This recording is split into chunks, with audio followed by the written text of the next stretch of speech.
Welcome back to another episode of the Collaborative IEP podcast. I'm Ashley Barlow, your host, and I am so happy you are here. Yes, it is true. I have the gunk. I sent my baby to kindergarten, in other words, freshman year of college, and he brought home kindergarten germs, just like he did 13 years ago when I sent him to kindergarten. So college germs are legit. I have not had a sinus infection, I think, in like 3 years.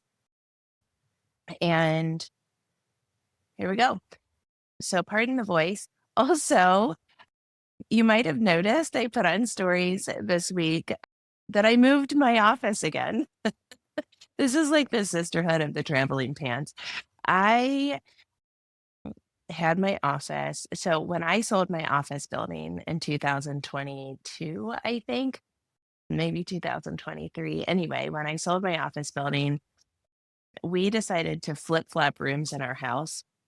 And so, for many reasons, mainly because I need privacy when I work, like confidentiality rules and that kind of thing. I have to have locks on doors and blah, blah, blah.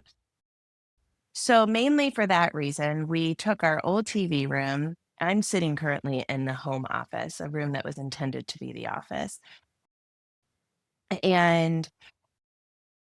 And so we switched our TV room in our home office, and it was great.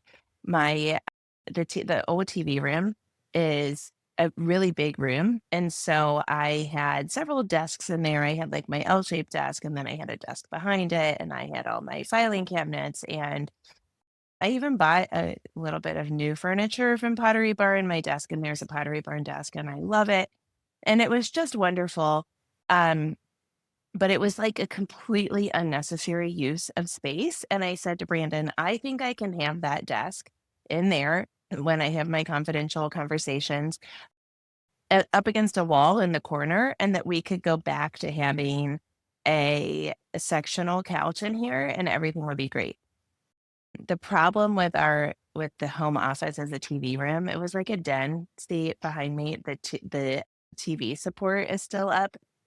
So we had it as a den, and it was indeed cozy, and it's great to sit in the front of the house, like I'm looking out a window right now, and you can see the neighbors walking their dogs and all the things. However, the problem with that was this room is really not very big, and the couch that I bought to fit in here was not comfortable, and I have a broken back, I have compression fractures in my back, which don't heal, and my husband had cancer in his spinal cord, so he has a bad back, so to speak. And so we switched the rooms. That's a long explanation. But anyway, the background is different. And the other background will be different also because I moved my desk in the other room. And that's like a cozy workspace. This is like a clean, fresh workspace. We'll see how long I can keep this clean. Anyway, who cares? I want to talk to you today about some quick wins. So, a few weeks ago, I spoke at a district in Tennessee, Elizabethton School District in Tennessee. Beautiful drive to get there, by the way. It was legit a country drive through Kentucky and then Virginia and then Tennessee. By the way, when I saw the Virginia sign, I was like, alert, that I was going to Tennessee. And so that was kind of funny, but everything's good now. So anyway, I spoke at this wonderful district in Tennessee and with some really, really engaged and excited educators. And the main idea that I spoke about was promoting inclusive education by way of like nitty gritty supports, right? And so I spoke with leaders, I spoke with gen ed teachers, and I spoke with special ed teachers as a separate category of people. And it was a really, really productive and exciting day. And so, what I'm going to talk to you about today is from the talk that I did for the gen ed teachers on supporting inclusive education with some quick wins. So, I have slides in there on supporting inclusive education. I'm just going to keep saying supporting inclusive education. That's just what is going to happen. I wish I could toggle over there and tell you what the slide said. So, supporting inclusive education, I'm just going to go from memory. By way of, now I lost you. Okay, by way of supporting executive functioning, behavior, general academic modifications, and other things like that, right? So I always say the biggest impediments to inclusive ed are reading and behavior. But there are other things. I think I've got a slide on emotional regulation. So what I did was I talked to the gen ed teachers and said, here's some quick wins that you can do right now. And this school is really, really inclusive. And so, like, how do you support your learners of various abilities? And then when I spoke to the special educators, I went a level further and said, and now here's some more nitty gritty content that you can use to support your gen ed teachers or to collaborate with your gen ed teachers. And then the conversation will continue. So today, I thought it would be fun to talk about quick wins to support learners as it applies to their executive functioning. In my practice, I am seeing that students are really, really struggling with executive functioning, and that it's kind of sneaky because a lot of these students that are struggling with executive functioning are, there's kind of two ways that it sneaks in. One is kids that have a pretty significant impact of their disability, right? They're pretty significantly impacted. They have like what teachers would call moderate to severe needs. They are receiving some specialized services. They're getting some pull-out services. Maybe they're spending a fair amount of time in special education settings. And teachers are like, oh, yeah, well, they just don't do that. And you're like, is it that they just don't do that? Or is it their executive functioning? And parents are saying to me, at home, when we support blah, blah, blah, then we can really meet their needs and they can have more autonomy, more independent, and achieve more at home and in the community. And then the other category is kids that have uh, uh, disabilities that don't impact them as globally or as significantly. So either like, kind of a touch of ADHD kind of a thing, or they've got a specific learning disability in reading. They've got dyslexia, but they're in all AP classes and they are rocking and rolling and don't need a ton of support. They just need help with reading. But then their executive functioning starts to tank. And oftentimes I see this trend where it starts to tank around puberty. Like those puberty hormones come in and executive either, I don't know what's true, but either your executive functioning starts to tank because of those puberty hormones, or all of a sudden everything is unraveling and parents are like, Eureka, what's happening? We need some help, right? Parents and teachers alike. So who knows what it is? That would be a good research topic. And I'm certain that somebody's done that. I just haven't read it. So, that's not to say that there aren't more people that come into my practice with executive functioning needs, but I just see those two categories really, really, really often. And and I see it a lot in parents that come in and say, honestly, I don't really know what's happening. I just know that my kid's really struggling at school and I need to help them. And I'm like, well, let's talk about executive functioning, right? And so then I start kind of going through the executive functions and asking questions, and they're like, yeah, all of those are struggles for my kids. So I want to talk to you about some quick wins to support kids with executive functions. And what we're going to do is we're going to talk about how you can like trial these supports at home, and then how you can communicate to school in order to get your child better supports at school. So let's do it. Okay. So I realize you're not seeing this in presenter view or in like full screen view. If I do it in full screen view, for whatever reason, it doesn't work. So executive functioning. And by the way, not important that you see it. If you just listen, not a big deal. I will walk you through it. So the big issue here is that executive function struggles often look like motivation issues, but it's really more about that working memory, processing speed, and ability to plan and prioritize. And so what we have to do as advocates for students is we have to help teachers and staff to understand that these are not willful struggles that students have. They are not failing to turn in assignments and acting impulsively and having messy backpacks and kind of like being the disasters that we love. They are not doing those things in order to annoy anybody else or in order to purposefully fail. They're doing them because they really seriously are struggling to keep up. And it's not just like, oh, they're disorganized. It actually is a neurological function that is impaired, right? Like something's getting in the way of them being able to get the thing done. And that is really when we see executive functioning struggle. So I've got 4 quick wins here.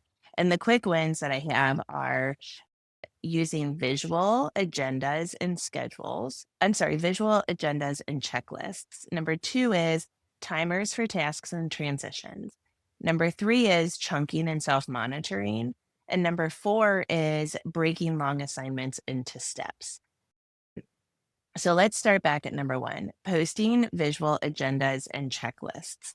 So students really struggle in school to get stuff done when their executive functioning is impaired. So, how can we help them to get stuff done? Agendas and checklists. At this school in Tennessee, I said, gosh, wouldn't it be amazing if everybody went back to having a paper calendar and part of every single class was writing their assignment on the paper calendar? Remember how we did that? When schools went to one-to-one devices, a lot of them lost that kind of check-in where you write down your assignment. And gosh, wouldn't that be helpful? So, it, having an agenda, a calendar, or a to-do list really can help. Checklists obviously help. I've got a checklist for my day's work today. I'm recording this actually yesterday. This will post on the Tuesday after Thanksgiving, and I'm recording it the Monday after Thanksgiving. And actually, my watch just alerted me that I need to cook the pork. So pork was on sale, and I'm having 2 holiday gatherings at our house, and so I bought 2 pork shoulders, and I'm gonna cook them and freeze them, and then they'll be ready to go on Christmas Eve in that case. So, I mean, these kind of like reminders, that's a checklist. That's literally from the reminder on my watch. But, we work with those checklists. Now, for a lot of people, gosh, it feels good to like cross things off. It feels good to get things done.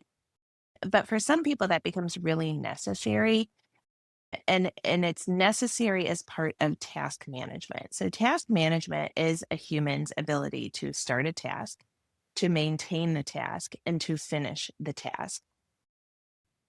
So starting a task is really difficult for some people. For me, a strategy that I use to start a task is I distract myself just a little bit with either the news or with something that I take in by audio. So a podcast or an audiobook or even music will help me.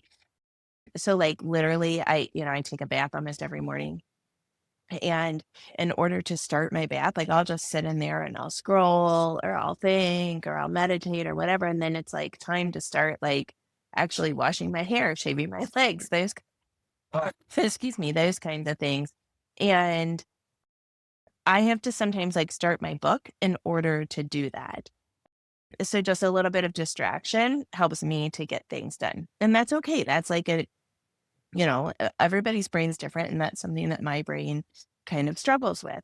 So how can we do this at home? Well, we can help our kids make to-do lists, right? So we can say, okay, it's, 3 o'clock and you're going to go to sleep at 10 o'clock. And so you've got 7 hours. What do you want to accomplish in those 7 hours? What do you have to do? What do you want to do? And then we can check those things off And that helps us with time management. It helps us to start a task. It helps us to finish a task, etc. Also, a visual agenda can really, really help. We do these with Jack almost every week. I sit down, I've done podcasts on this on Sundays at 8 o'clock in the morning with Willie Geist. Predictability is also very helpful. It's somebody like me, like, this is how we do it. And it doesn't always happen on Sundays with Willie Geist, but it happens a lot that way. And I write down every day of the week, and then I write down what we have to do, and I write down what we're going to eat. That's how I meal plan. And I write down who's babysitting when, and I write down all the things. And then that just stays in the kitchen. And that gives Jack a little bit of predictability and routine. It helps him understand if he's getting a ride home from school one day or whatever. And it also helps me to stay accountable, right? So we can offer those kinds of things for our children. And then we can observe how they do. We can keep some data on it. We can see if they're more productive, if they finish their work faster, if they are able to accomplish more. We can keep just like little notes about observations that we have, and then we can share that with school, and it can be super duper helpful. So, number two is using timers, and using timers can be extremely helpful. I don't use timers for myself, but I definitely use timers for Jack. The way that I use a timer is I use a timer to remind me to do something that I've started. So maybe I do use timers now that I'm thinking about it. I mean, I use the timer on my watch or on my phone. So my use of timers started a long time ago. I'll tell you about how I use them to help Jack at home and how you can too, and then how that translates to school. But maybe this will be helpful. So when my kids used to nap, I found I'm a productivity person, so I'm working on it. So I like to get shit done, and I found that I would start anything that could be started and run without me because it just felt like I could accomplish more. So I would start the sprinkler, I would start the washer, I would start the dishwasher, I would start all the things, and then nothing else would really get done because it was like there was so much possibility. Like I just couldn't do it all. And of course, that was problematic. Like, why didn't I sit down and do the thing that needed to be done instead of like all of the things? But the other thing that would happen is I would start all those things, and 45 minutes later, I would forget to move the sprinkler. I would forget to change the laundry. The dishwasher would be done, and I would not empty it. So now, when I start any of those things, I actually start a timer on my watch, and it'll remind me to go switch the laundry and to go do all the things. So that can be quite helpful. The way that I start timers for Jack is I kind of set goals like, do you think that we can walk on the treadmill for 15 minutes? And then we start a timer so that he can see it. It's the visual aspect of it for him because he's very visual, like he's got a strong visual profile. And it kind of helps him to count down, really. So, another thing that I've seen, and I love this, if you follow Kelly Hampton, her Instagram is at ETST, enjoying the small things. It's an acronym from way back in the blogging days. That was the name of her blog. And she truly is a very good model at just stopping and enjoying the small things and like celebrating life, basically. But Kelly, I have followed for many, many years. And she does something that I think she calls a shakedown, where she sets a timer. And in one particular room, she sees how much she can accomplish in that room. So she'll do like a 15-minute shakedown in her kitchen, and she'll like load the dishwasher. She'll do the dishes that need to be done by hand. She'll wipe down the countertop. She'll like do the floor. She'll do all the things. She even like lights a candle at the end a lot of times. And it's amazing what you can accomplish if you're like, you know what, I'm going to do this and I'm going to do what I can in 15 minutes and then I'm done, because it helps with task management, right? It's like another kind of thing to uh, almost like distract you from the daunting big task of cleaning your kitchen. So, horrendously helpful thing. So you can set timers in your house to be like, you know what, let's see if you can clean your room in 15 minutes, or we're only going to do this job for 15 minutes, and you kind of like, and if it's attention span that you're supporting, you can then expand the timer, right? And that really helps. Attention span wise, I help Jack to get into a movie by saying we're going to watch it for 20 minutes. If we don't like it, then we'll turn it off. And I set a timer. And he'll say after about 10 or 12, he wants to turn it off. And by the time 20 hits, he's like in the movie and he likes the movie. We've never had to turn a movie off at that time. So that can really help. Timers, countdown timers can also help with transition, right? So, like, okay, we're going to move in about 20 minutes. If it's really non preferred, Jack will say no immediately. And I'll say, start getting used to the idea right now. We're going to leave in 20 minutes. And then, I might give him like a 10-minute reminder, 5 and 3. And then, and I'll say, you were getting used to the idea. And, that kind of gives him a chance to like access whatever he needs to get the emotional regulation to work his way through the transition. Because emotional regulation is hard, transition is hard. And those things like add up together to make it kind of almost impossible to move. So take notes on those things, share that with school, suggest where they can have timers. And then that helps you to ask questions about like, where are we having trouble with transitions? Where are we having trouble accomplishing tasks? What is the problem with task management? Because you will have experience in doing it at home and in the community as well. Let's move on to number 3, chunking and self-monitoring. So the idea of chunking is just breaking smaller tasks or large tasks into smaller activities. And then self-monitoring is the ability to um like gauge how you did on something, specifically something that involves an executive function. So, and by the way, if you got this far and you're like, what are the executive functions? I have a podcast episode that kind of goes through the executive function. So that might be a good place to start if you've gotten this far. We're like 20 minutes in. So go back and take a look at that. All right, chunking and self-monitoring. So let's start with chunking. Chunking, the best example that I give clients all the time is, kids really struggle if you say, go clean your room, they'll like shut down. But if you say, all right, we're going to clean your room, first go get all the cups and dirty dishes and bring them down. Now strip your bed and bring me your sheets. Now, or maybe go wash your sheets.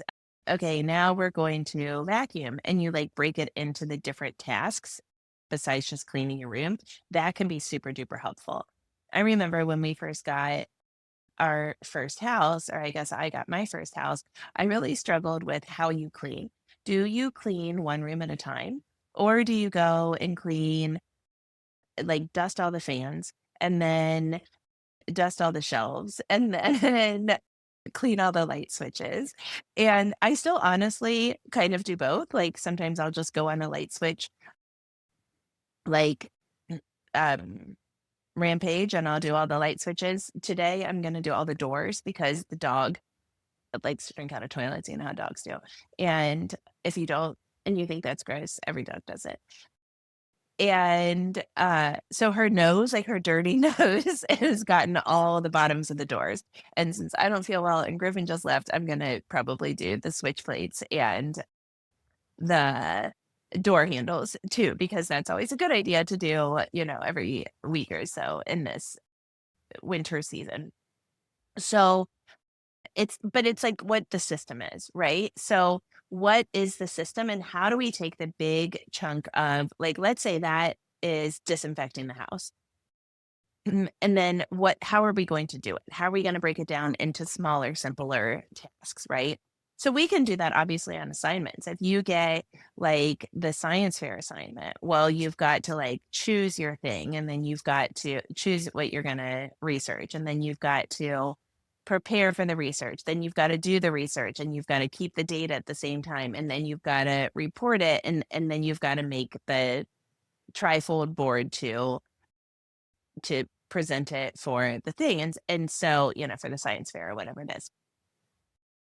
But you also can do it for just writing an essay, right? Like we have to think of what we're going to write about. We have to kind of break apart the 5 paragraphs that we're going to write. We have to, and then for every one of those, like, okay, what's our topic sentence? What are 3 supporting details? What's our conclusion sentence? That's chunking. We're taking a big assignment and we're working it into something that's smaller, more manageable, more organized. Self monitoring then is how did I do? So, how did I do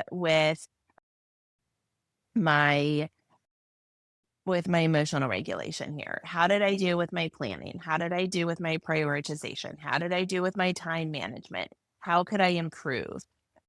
And, there's the Vanderbilt forum is a forum that you kind of always get. It's like a lot of places start with it. If you're exploring an ADHD diagnosis, there's a part on the Vanderbilt that says like doesn't take accountability for their own actions. That's because they really struggle with self-monitoring. A lot of people with ADHD really struggling with self-monitoring. So ways that you can do self-monitoring are you can say to your children, okay, you can either teach them, here are the things that we need to do in order to clean our room, or here is what self regulation looks like, here is what emotional regulation looks like. And then you can, like, I mean, there's books about all of these things. There's books about all the executive functions. So you can teach it, right? Or if your child is able, you can have a conversation like, what's it look like when you are organized? What's it look like to get all your work turned in on time? And then once you've set the boundaries, you can come back and look at it. I think a mistake that schools and parents alike make is that they just start at the like, what's the problem? And they don't teach what does this look like in good practice first, right? So, like, I always say when I'm working with my kids, I really widen the lens. And I'm like, even if it's just a small problem, like, what are we going to have for dinner? Right. I'm like, okay, well, let's come back out here to what our goals are. And literally, what am I going to have for dinner? Might come down to like your performance at an upcoming sporting event or how you want to feel in the morning or whether or not you're going out that night and you're going to, have pizza with friends. I mean, there's so many different things that can come into those things. And that's planning, right? Like so if you can't plan, then self-monitoring is really hard. So I think it's important to start with like, what's it look like in the beginning, right? So then you take what you learn by implementing these strategies at home and you take them to school and it'll help you to talk at school. The last thing is breaking long assignments into steps, which really is chunking. But the reason why I include it as a second one is, and I already gave you the example, but is that science fair thing. So like we can chunk when teachers think chunking, they usually think about like a 1 day task. And I think it's important that they also understand that those longer tasks, like if you assign a book to somebody, they're going to need to know that they have to read a chapter a night in order to stay up with it because they struggle with executive function. So chunking, in other words, can be for like shorter assignments or for long-term assignments. Okay. So those are our 4 things: post visual agendas and checklists, use timers and for tasks and transitions, teach chunking and self-monitoring, and break long assignments into steps. This was great. I'm happy that we did this because it turned out I had a lot to say about it, and I think these are conversations that I have with clients a lot. So I hope it's helpful for you. Maybe I'll do some more quick wins in December before we kind of transition over to conference prep. We'll see about that. I will see you next week, same time, same place.